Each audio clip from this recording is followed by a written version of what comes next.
Olá, eu sou Ricardo Kanashiro e hoje eu quero falar sobre quando a maré muda e quando a maré muda. E para falar sobre isso, eu vou contar uma história da minha juventude. Normalmente, nos meus entre 10 e 15 anos de idade, até mais para frente, né? Mas a partir dessa idade, eu ia muito para a praia, em todas as férias, feriados, e eu sempre tive muita proximidade com os meus primos. Então, eu, minha irmã e mais meus 3 primos, nós íamos juntos para a praia. E muitas vezes, nas férias principalmente,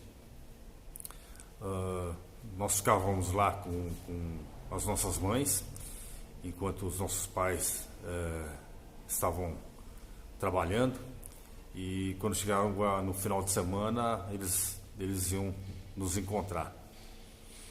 E meu pai, ele adorava nadar. Ele aprendeu a nadar no exército e adorava nadar. E uma das coisas que ele gostava de fazer quando chegava na praia, primeiro, ele era um madrugador, então meio que obrigava todo mundo a acordar cedo, a tomar café cedo e sair para ir para a praia cedo. Mas ele chegava lá na praia, ele fazia o seu aquecimento, o seu alongamento, e sempre, todos os dias, enquanto ele estivesse na praia, ele ia nadar. E diferentemente de grande parte das pessoas que nós víamos nadando, que eu via nadando, que era em paralelo à linha da areia, à linha da praia, ele dizia que não aguentava nadar desse jeito. Ele precisava nadar em direção ao fundo da praia, ou em direção ao mar, às vezes mar aberto. Nesse caso não era um mar aberto, mas ele ia longe, né? Ia tão longe que muitas vezes ele sumia de vista. E não era só porque ele era ele estava no vale das marolas, né? Mas é porque ele estava muito longe mesmo, e no final a gente não conseguia enxergá-lo, o que desesperava a minha mãe. Mas de algum jeito excitava a garotada, né? Eu e os meus primos, minha irmã e meus primos. E algumas vezes nós eu pedia para ele: poxa pai, nós podemos ir juntos, nós estamos querendo nadar, né? Nenhum de nós tinha feito natação.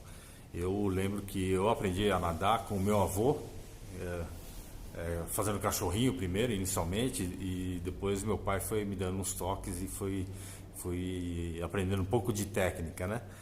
Mas nenhum de nós entrou em nenhuma escola de natação, e a gente aprendeu a nadar atirado no mar, né? De tanto que nós íamos para a praia e de tanto que nós gostávamos de estar lá dentro da água e brincávamos, pegávamos jacaré e íamos aprendendo, descobrindo como nadar, né? Como dar as braçadas. E depois, a partir de um certo tempo, de um certo momento, vendo essa aventura do meu pai, eu ficava meio animado com a aventura, animado com o desafio, animado com essa sensação de, puxa, será que eu consigo? Né? E pilhava os meus primos, minha irmã, para irmos juntos. E se eu tivesse 13 anos de idade, minha irmã, por exemplo, tinha 9. E algumas vezes ia meu pai na frente e íamos nós 5 atrás, meio que competindo para ver quem que conseguia acompanhá-lo melhor.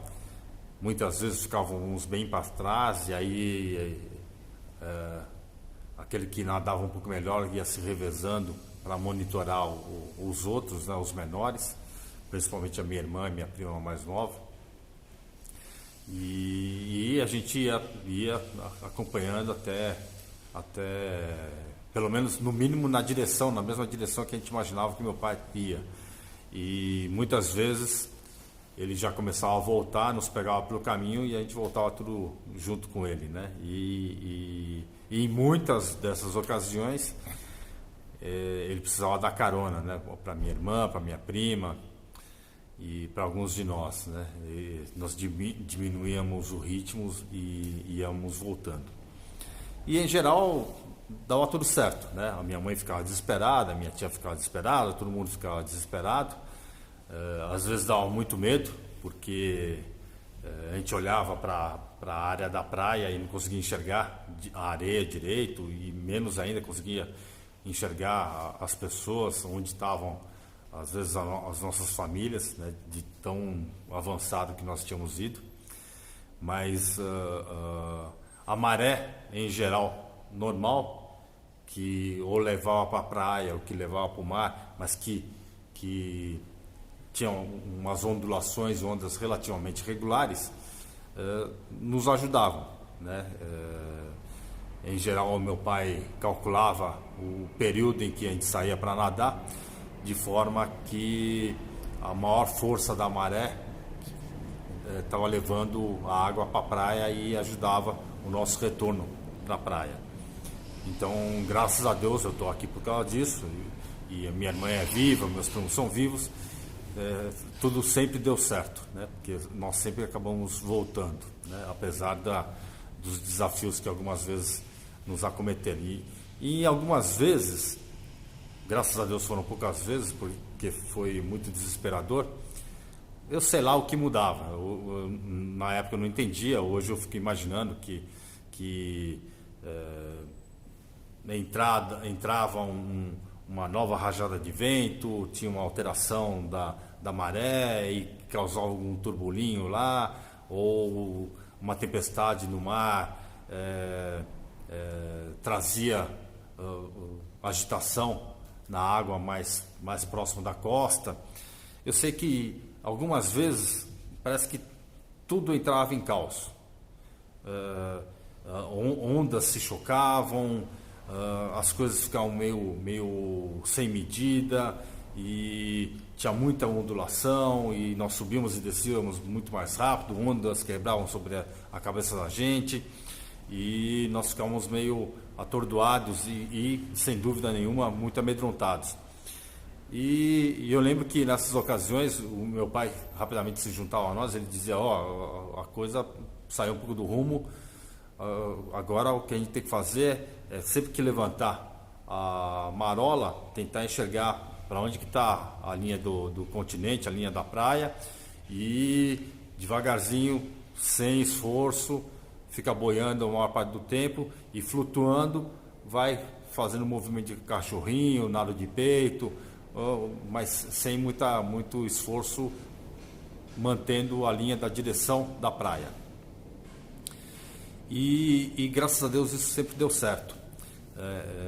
Não dava para sair correndo como se fosse um campeonato de natação, porque primeiro a gente não tinha expertise, não tinha técnica nenhuma de natação. O único que sabia efetivamente nadar era meu pai, e nós tínhamos aprendido de forma caseira, mas graças a Deus conseguimos nos virar, né? E tanto que conseguindo manter a paciência, a calma, respirando, ainda que engolindo um pouco de água salgada, a gente ia se deixando conduzir e ia fazendo um pouco dando umas braçadas, ia remando com os braços em direção à praia, bem devagar, bem devagar. Então, um percurso que às vezes levava 2 horas, a gente acabava levando 3, 4 horas de retorno, com esforço, precisava parar para descansar, né? E principalmente acudir e deixar seguro a minha irmã e minha prima mais novas. E o fato é que não havia, naquele momento, nada que a gente pudesse controlar totalmente. O que a gente podia controlar era o nosso estado de ansiedade, o nosso estado de aflição, era encontrar e se dar alguns momentos de calmaria, de descanso, de relaxamento. A gente tinha que controlar a nossa vontade de sair logo daquela situação, porque não era possível sair rápido daquela situação, a gente estava bem além da arrebentação e num momento em que de algum jeito algo entrou em caos lá. E eu quero compartilhar isso para dizer que tem momentos em que, ainda que a gente tenha muito hábito e tenha muita confiança de que a gente tem domínio e efetivamente controle sobre muitas situações, tem muitas situações que é como se fosse, se a gente estivesse solto dentro de um mar dessa natureza, um mar revoltoso. E não adianta o nosso esforço, não adianta as nossas considerações, a nossa inteligência, o nosso bom senso, a nossa lógica, o nosso bom argumento para convencer o mar de deixar de ser revolto desse jeito. O que a gente precisa é aguardar, é dar um jeito de encontrar um ponto interno, um lugar interno que nos dê segurança, nos apoiar na nossa própria confiança de que a gente consegue administrar esse momento, esse instante de terror, de pânico, de preocupação, de sensação de impotência, de incapacidade, mas ainda assim encontrar capacidade e potência para administrar esse momento, para manter a calma, para conseguir respirar, para manter o olhar e descobrir qual a direção a seguir depois que tudo isso acalmar um pouco, fazer alguns gestos que nos mantenham relativamente na linha daquela meta, daquele objetivo, do foco, mas não esperar que seja possível sair rapidamente dessa situação.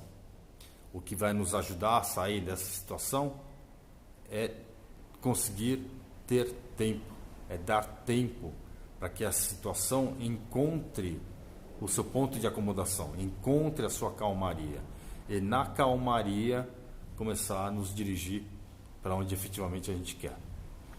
Então tem momentos na vida nossa profissional, na vida nossa de relacionamento afetivo, na nossa vida familiar, em que por mais que a gente quisesse que fosse diferente, as coisas escalaram para uma intensidade caótica. E não adianta colocar mais fogo, não adianta colocar mais argumento, onde o argumento não tem sustentação, porque o que é necessário é que o caos encontre a sua ordem. Então, se talvez você esteja passando por esse momento, se talvez você conheça alguém que está passando por esse momento, conte com apoio. Conte com o apoio que você pode se oferecer de que em algum momento isso passa. Conte com o apoio de alguém que diga, cara, calma, eu estou do seu lado, vamos curar essa juntos, isso vai passar, depois a gente olha para como as coisas ficaram e vamos dando direcionamento para elas. Mas antes disso, não tenho o que resolver, não tenho o que definir, não tenho o que finalizar. Calma, respira, relaxa, dá algumas braçadas na direção que você acha que é o lugar correto, mas ainda assim, não espere nada. Ou espere sim, espere que as coisas se acalmem. É isso. Pense sobre isso. Pense sobre esse momento que talvez você esteja vivendo, ou que você viveu, esse momento em que talvez uma pessoa conhecida, próxima, precise dessa mão e desse apoio, e vão aguardar da melhor maneira possível, da maneira que nos permita a melhor sobrevida possível. E depois disso a gente pode começar a criar considerações e traçar planos e construir um plano de ação, né? Tá bom? É isso. Obrigado Se cuide, trate-se bem, eu estou do seu lado, eu apoio você, eu vejo que você é um sobrevivente, né? Você provavelmente já passou por dezenas de situações caóticas como essa. E de algum jeito ou de outro você conseguiu passar por elas e você está aí. Com as suas cicatrizes, com as suas marcas, mas também com essa história incrível de superação, de engrandecimento, de amadurecimento, de aprendizado. Você tem grande valor. Eu vejo muito valor em você. Obrigado. Curta se você curtiu, compartilhe se você quiser. Se quiser, mande um recado, kanashiro@dcam.com.br. Se você quiser, sugira um tema para eu trazer aqui em algum vídeo como reflexão. Assine o canal Ricardo Kanashiro no YouTube. E é uma honra. Obrigado.